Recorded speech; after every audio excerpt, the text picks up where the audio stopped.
I'm Arbor. I'm representing here the group of Holocaust survivors of Ann Arbor, Michigan. Actually, not only Ann Arbor, because we also have somebody from Jackson. And this is the second time that we are doing it.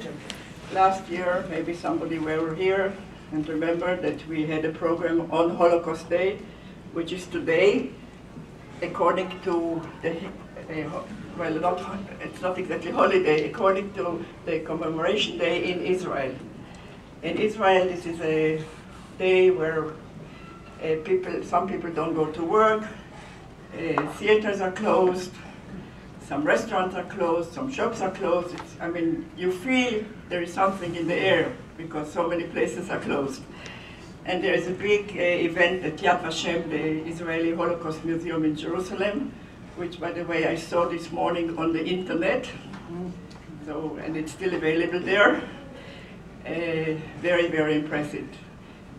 Shimon Peres was speaking, and Netanyahu was speaking, and 6 survivors were speaking. We will begin with our keynote speaker, Professor Spector.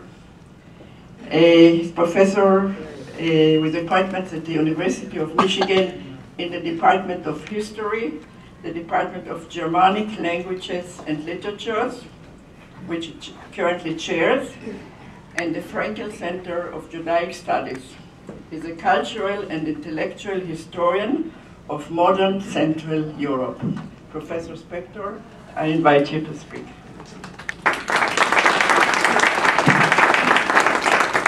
Thank you, Barbara, and thank you for the invitation. And, you know, I've started with this image from the film Shoah, which seemed appropriate on Yom HaShoah, but it's also appropriate for my talk, which is going to be on questions of memory and memorialization. And I want to look at memorials, monuments in Germany and Austria in particular. But before doing so, I thought we should think a little bit about Yom HaZikaron, the Shoah, the Gevurah, a day of remembrance. How do we remember and memorialize? If we seek to recover the memory of victims, known and unknown, what ways are there to do this? Do we recover their lives or their deaths, their persecution or their resistance? Do we make visible their previously unseen presence in histories, or attend to the conspicuous absences left by their annihilation? When we remember the Shoah, we are representing it to ourselves. Our communal memorializations are collective representations. Remembering, as it happens, is hard, but forgetting is worse. So this slide is from the first scene of Claude Lanzmann's Shoah, which many of you will know, the wrenching 564-minute film of 1985. And it's true to its name. It is a work of memory, eschewing traditional documentary techniques of interspersing historical footage with displaying past horrors with dispassionately scholarly chronicle of events. It consists instead of unceasing interviews by Lanzmann of subjects. It's made of memory. These rememberers are divided into 3 groups, sort of coarsely. They are victims, perpetrators, and bystanders. And this picture's from the opening scene in which Simon Srebnik, a Polish Jew who was one of 2 survivors of the death camp at Chelmno, is taken back to that place by Lanzmann, and he, in this scene, sings a haunting song of the remembrance of a childhood in a world that's been extinguished. The relentlessly inquisitive and confrontative Lanzmann himself, the interviewer, is very much a main character in all of this, and he manipulates the subjects he's interviewing, and he manipulates the viewer in many ways. He calls the work a fiction of the real. But you shouldn't make the mistake of taking the film for a documentary. And that's, I think, the mistake that many critics have made, and some of my students, I have to say, who resisted some of the film, because you're expecting it to be something like a documentary. And in fact, it's something else. And it was very important. It inaugurated a new era of inquiring into the horrors of the past and their survival into the present. opening up questions of how to speak the unspeakable. So film and TV have played a key role in that long and complicated process of what we may call the public memory of the Shoah. But as I said, I'll return to film. The bookend, the last bookend of my talk will be, I'll think a little bit about Schindler's List. But as I said, I really primarily wanted to think about the representations in memorials in Germany and in Austria.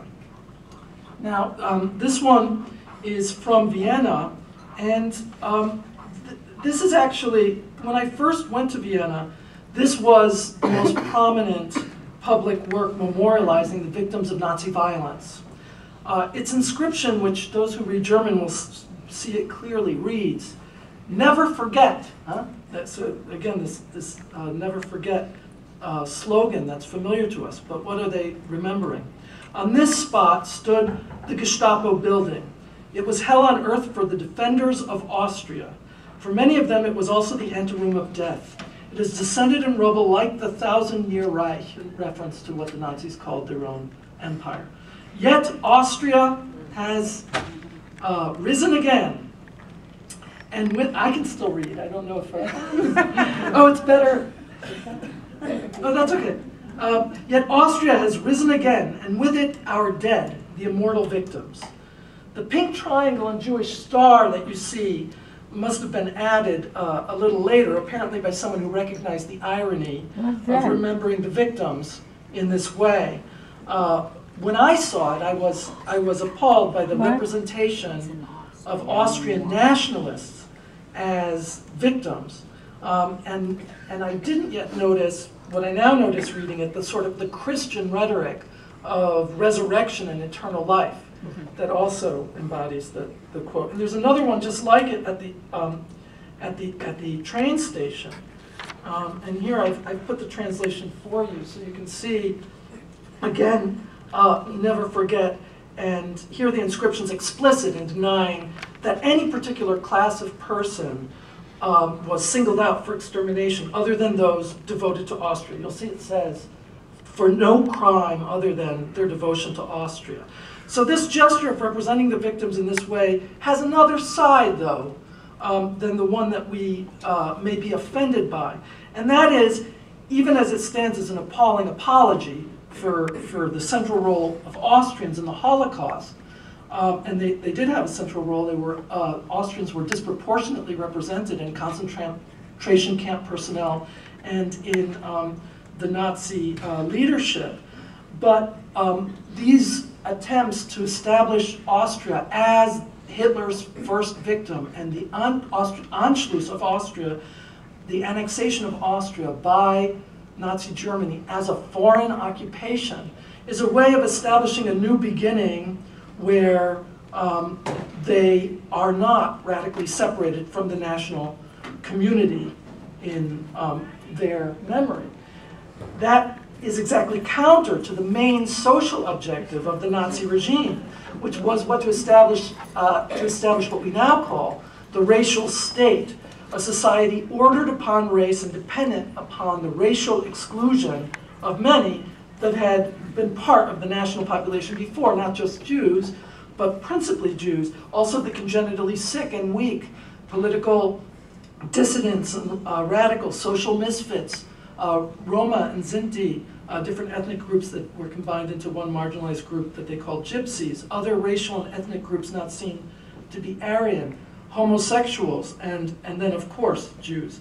They are all groups that would be sent to the gas chambers or slated for extermination in many different ways. So in this positive image, that's why I'm juxtaposing this positive image meant to promote this happy, unified folk community or national community next to the sign of exclusion of Jews. And those groups that are excluded are, of course, the very ones that would be sent to concentration camps. And in this famous image of the different groups, the coding of different individuals in death camps, you can see them all listed there. You don't see gypsies because they're listed under asocials in the last category, but the others, political prisoners, homosexuals, and so forth, are all given as a separate sort of identity in those camps. there were different tables like this for the different camps. It wasn't consistent. But the Jews, however, were the paradigmatic victims, the ones who stood for the thing the Nazis openly said they were out to eradicate. They were the symbolic center of Nazism and of Nazism's understanding of what Germany was and what it ought to be. They were the core of its ideological program. And as this image shows, the program had a utopian aspect of creating a pure and positive national community without conflict and division. But what we learn now when we study it is that that ideal vision was from the start, and by definition, one of exclusion and one that necessitated the eradication of things that didn't fit, and the Jews were what symbolized that. So the Jews had been a vital and well-integrated part of society before the Nazi seizure of power, so they had to be extricated from that society through a series of a steady sequence of measures that were meant to slow down or halt the interactions between Jews and the general population.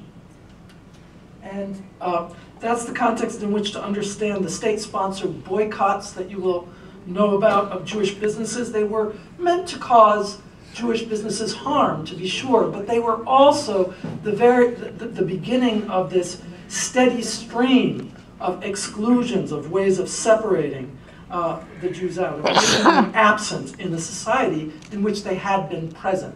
That's why I want to set this up to sort of think about the way memorials is also representations that show people being part of, included in a vision, and also being excluded. The Nuremberg laws that we talk about in the Origins of Nazism class that I've sometimes taught were a high watermark of those exclusions and may be well known to many of you. This chart shows the sort of Baroque system by which everybody was to be marked according to their racial, so-called racial composition, and then excluded from public life in a set of ways that started unfolding already in 1933, but in 1935, at this moment of the Nuremberg laws, really radicalized. So let me turn to some monuments and start to think in terms of inclusion and exclusion in different ways. And this one I wanted to show you is the Neue Wache. Anyone who's visited Berlin may know it. It's been a national monument for some time.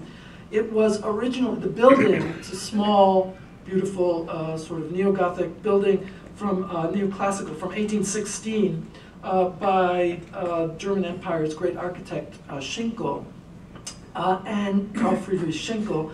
And it was originally a royal guardhouse. And then after World War I in the Weimar Republic, it was a monument to the war dead.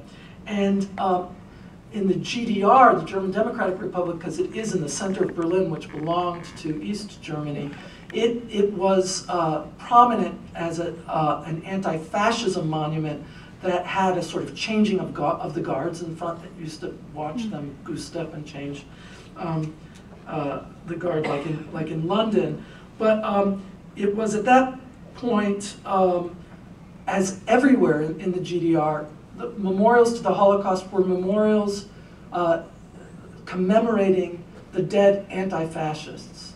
So all the people who were killed were part of the struggle against fascism, which the GDR, the German Democratic Republic, saw itself as a continuation of that struggle against fascism.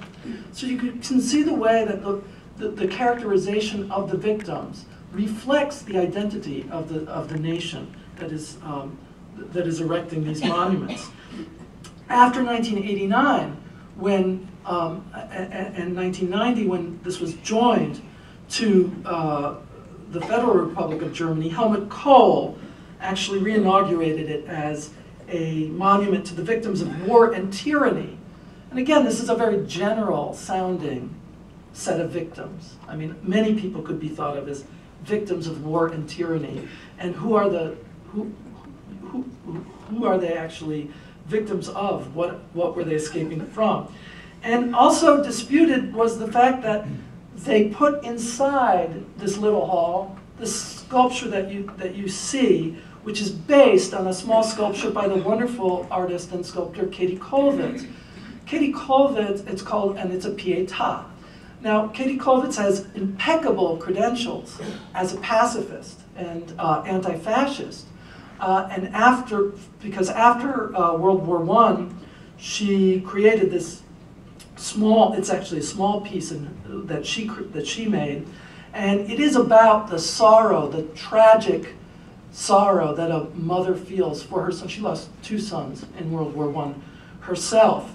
And yet, of course, it was lost on people when they, first of all, blew this up to gigantic proportions, changing its character, that it would be even more potentially offensive to people wanting to commemorate Jewish victims of the Holocaust, that it utilized Christian iconography of the Madonna holding the Christ child, which of course is in Kollwitz's wonderful work, connected to this sorrow and pain of mothers of soldiers who died in World War I. They did eventually put up, if you go today, they placed a number of plaques referring to different victims of the Holocaust. Jews and homosexuals are actually all commemorated there as you walk in a way.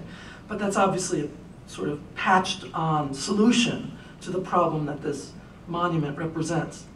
Now I wanted to look at Vienna. When I was working in Vienna a dozen years ago, and I'm going to go back this year, and live in the same place. I lived near the branch of the university that occupied the campus of the old General Hospital in Vienna. And I was walking around fascinated by a small octagonal building on a side path of the old hospital campus. And apparently, as I learned from a small plaque that was on this building, which was otherwise unmarked and completely dilapidated, this building had been erected in 1903 by one of the country's foremost synagogue architects, Max Fleischer, as a prayer pavilion for the Jewish patients at the hospital and for their visitors. And with its unusual form and splendid neo-Gothic interior, it must have been a very beautiful little gem of a building. But like so many synagogues and other Jewish public spaces, it was already in 1938 trashed by the Nazis, leaving only its form and a few architectural features, including the Torah altar. But after the war, in 1953, even these were further destroyed as this building was turned into a transformer house for electrical equipment. And while I was sitting reading the plaque, you could hear the whirring of electrical equipment inside. But plans had already been made to turn the site into a memorial, and there was a competition for designs. And in 2005, the monument was opened, designed by Mina Antova, a sculptor a sculptor and artist I know. I own one of her works. I talked to her about this piece. And she's a Bulgarian artist who lives in Vienna. And while some people in trying to design this commemorative memorial thought about rebuilding it exactly as it had been before, her idea was more of showing the layers of history in the space all at once, to make it a kind of transparent history that shows all of these different layers of exclusion and forgetting. So if you go inside, you see she has a glass floor where you have the plans for the transformer house. You have images of the interior as it had once been, and you have the plans for the original synagogue. So you can see all these layers at once. So she's not only documenting what had been there and is now gone, she's documenting the erasure of memory, the ways in which it had been covered up before, not only by the Nazis, but straight through the 50s.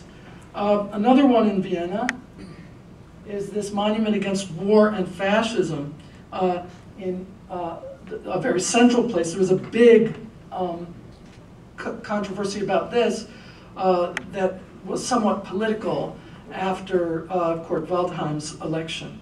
But eventually what was built here on this central site near the opera is several pieces, which include a sort of, you see from right to left, this big tall structures, the gates of violence, which does have, it's a reference to Rodin's Gates of Hell, but it has abstracted representations of all different specific victims of the Holocaust, from political opponents to homosexuals to Jews. And then through there, the low figure that you see, and I'll show you another picture of it, it is a reference to the 1938, it's a bronze figure of a Jew scrubbing the street, which is a reference to 1938 humiliation of the local community. And then beyond that is Orpheus's voyage into Hades. And finally at the end, so it's kind of a story that's being told, is this big tall thing, is the Stone of the Republic, and it has on it various idealistic and inclusive things that people are saying about the new Republic of Austria, even as they established that in Vienna, even before the war was quite over. And this kind of, so it's a narrative logic. It's a story that leads from oppression to a kind of liberation in the new Republic of Austria. But it was, this project was controversial more because of this Jew. There's a picture of him again crouching and through the pillars. You can see him crouching and cleaning the plaza. And above you see the picture of the actual event in 1938, when after the Anschluss, when Jews were forced to, people had scribbled political slogans, anti-Nazi slogans along, on the street, and the Jewish community was forced to clean that up with toothbrushes in front of a jeering public, which you see there. And however, this was problematic for, there is a Jewish community in Vienna, small as it is, a proud Jewish community, and it was not happy with this particular image of themselves.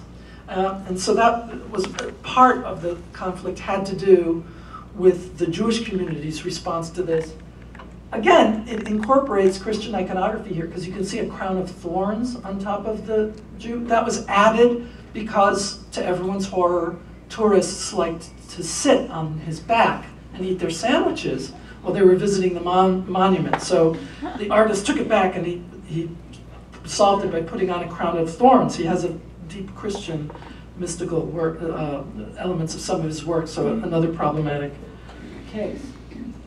Now I wanted to just briefly show you a couple of, a different and sort of alternate view of monuments that became current, especially in the 1990s and thereafter. A bunch of artists who decided that doing any kind of monument to remember this thing, the Holocaust, was somehow wrong. First of all, because monumental iconography and monumental ideology was characteristic of the Nazis. It was the Nazis who built these great towering monuments, enormous mass meetings, rallies, architecture that dwarfs the individual sculpture. All of this was Nazi propaganda. And there were also other ways that they talked about what they were doing that made their interest clearly, one, to make this public, the German public in this case, really confront themselves as they're looking at the monument, not to distance themselves from what's happened, but maybe to place themselves in the position of people who are implicated in this. Now here's an interesting case, the one I'm showing you, because it's called the Aschrott Fountain, and it is in the town of Kassel. And it's in 1908, a Jewish businessman, Zygmunt Aschrott, had given a gift to his hometown, this large, not neo-Gothic pillar, fountain. And the Nazis tore it down, and they left only the sandstone base. So again, there was competition to see how to commemorate this or bring it back. People wanted to just rebuild it. But the artist here, whose name is Horst Hoheisel, wrestled with the history of the original fountain and came up with this completely different idea, which was he gave the original fountain he proposed recreating it as a hollow concrete shell, displaying it for a short time upright in the City Hall square, and then burying it upside down in the exact location of the original monument. So you see the upside down, that's the model, and everything that you see down is underground. And here it is from the surface. And you can see people looking at it. That's the base, you see that's the inverted base of the fountain. So his idea was to really remind us of the loss, the emptiness, and the painful history that had been blurred and forgotten by the town. And in a way, he thought reconstructing it in its glory the way it had been would be a way of reconciling or saying everything's repaired and good again when it wasn't. So that was what he said about it was, it's not a memorial at all. It is only history turned into a pedestal, an invitation to passers-by who stand upon it to search for the memorial in their own heads. For only there is the memorial to be found. And another good example is this one by a couple, an artist couple, Jochen Gertz and Esther Shalev Gertz. And in 1986, they created this 12-meter-high steel obelisk with a lead coating, and it's on a pedestrian bridge in an outskirts of Hamburg. And you see in the first image how it first looked when they put it up, which is really like the Washington Monument or something, a big, again, monumental structure. But the trick is, first, that people are not only not prohibited from, but are welcomed to write and scribble on the monument, to write anti-fascist slogans on it. And second, it sinks into the ground gradually until it disappears. And that's why in the second image you can see shortly before its total submersion, you can see how people are still writing on it. And another example of these, we call them counter monuments. They're kind of negative monuments in a way. Is this, I guess I should point is this empty library. And this is on the plaza, the Opera Square in Berlin, right across from the Humboldt University, where thousands of books, as you know, were thrown into the pyre, each one declared Jewish, Bolshevik. You know, you declared the crime of the book before you sent it to its fate. And on that plaza, where this largest of these book burnings took place, they, underneath the square, the artist has made bookshelves for the exact number of books that was destroyed, and it runs all the way under the plaza, and you can look through these windows, as you can see, and see the empty shelves. So again, reminding people of loss and of things that have happened. And here's another example that I want to give, and this one is specifically the Jewish Museum in Berlin by Daniel Libeskind. Many of you know it. And what's very interesting about this is it brought to the fore, because this isn't a Holocaust monument or memorial. This is a museum of Jewish life, the Jewish life that had existed in Germany. And there's even a part of the exhibit about contemporary Jewish life in Germany. But the architect felt it was necessary to represent also the loss, the absence, the caesurae, the gaps in German history that had been represented by this Holocaust history. And so it represents both the kind of presentation of Jewish life as it existed, the living German Jewish life that had been such a contribution to European culture, and also to this loss. That's why it has all of these, what he called voids in it. There are these big parts of not building that you have to cross over, walk through, breaking up the space, and so forth. A very successful example that, of course, by now has been imitated many times in different ways. Not imitated exactly, but it's inspired a lot of different kinds of architecture that's meant also to be an architecture of remembrance. And this you will see and know if you visited Berlin as the main Holocaust memorial, a decade a vociferous debate about what it should be, how big it should be. People had proposed bringing stones from Masada. Far be it from me to understand how they would get them or that they would be allowed, but they were going to put a couple big stones from Masada up there that would dwarf the Brandenburg Gate. And instead, this design originally by Peter Eisenman, it was changed enough that he sort of took his name off of it. But it has all of those pillars that seem to be an undulating wave, and all of these columns through. It's quite eerie to walk around and interesting. Again, the subject of much controversy for a lot of reasons. One of the worst moments was when it was discovered that they knew that of course, your first worry would be there'll be so much Nazi graffiti, like neo-Nazis will come out and put graffiti all over these things. So it's very important to coat them with an anti-graffiti surface, and unfortunately the company that was bought from was the company, a subsidiary of which, yes, you already figured out, had in fact produced Cyclone B, the gas that killed people in the gas chambers. So, there are many ways to talk about how complex this whole process is. That also, the fact that Jews were not the only people who were killed in the Holocaust always comes up when we have Holocaust memorials that, instead of being overly general, as those early ones had, are specifically about Jewish victims. And in the proximity of that Eisenman memorial, you will find now two new memorials. One is on the left. That's the memorial for gay and lesbian victims of the Holocaust. And in each of these, it's the memorial to homosexuals persecuted under Nazism. It was opened in 2008. A very close friend of mine was very involved in the process leading to getting the city to give them this space and have a design competition. It's that gray box with a little window inside in which you can see on a loop. There's a film of either two men or two women kissing. They rotate it because that was part of the controversy, was how to represent the victims. And on the other side, you'll see a newer memorial to the Sinti and Roma, the gypsy victims of the Holocaust. They were also killed just for their ethnicity, and they were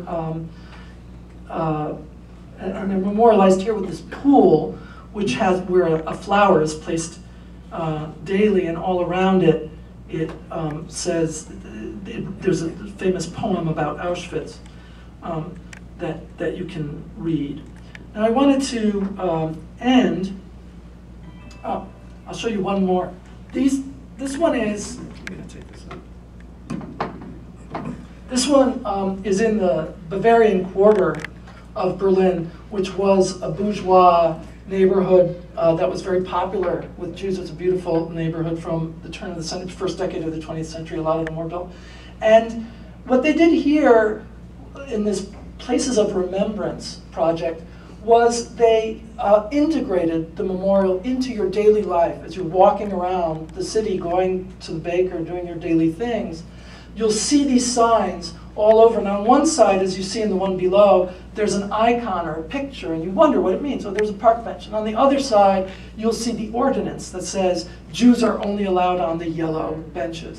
And here it says, you can, and with the date, and you can see, and this gets back to what we said at the beginning, which is the gradual but persistent and steady way in which these exclusions were mounted on one another. So that in the early years, here it is in 1937 that postmen who are married to Jewesses have to retire, and here the visitation of movies and theaters, operas, and concerts is forbidden to Jews. That's from 1938. And then Jewish doctors were not allowed to practice anymore to 1938. This is an interesting one, the street sign that seems to be self-referential because you see the street Haberlandstraße, which is the street sign, and then the icon is also Haberlandstraße. That's because they had to rename that street because that was a Jewish person it was named after. And all streets that were named after Jewish people had to be renamed. And all Jews older than 6 have to wear the yellow star and so forth.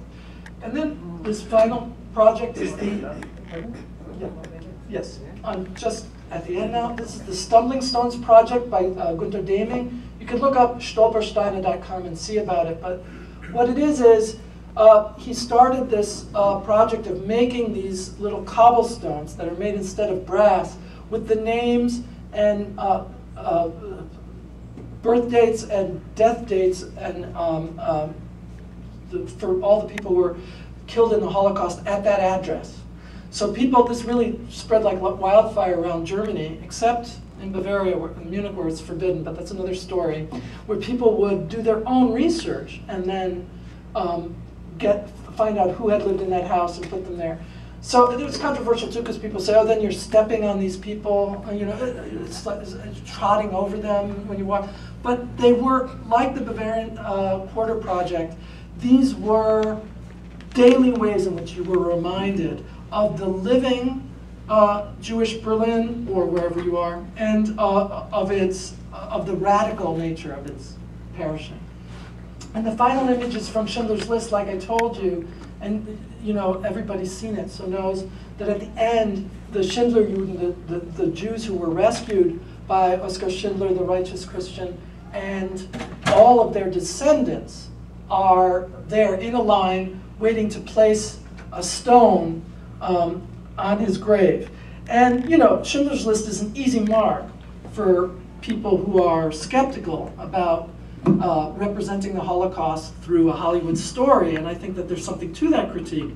But at the same time, it's clear that as generations passed, and as revisionists, or Holocaust deniers we prefer to call them, emerged and were increasingly listened to, then the orthodoxy about not representing the Holocaust in these ways had to pass too. And representation of this kind is memory.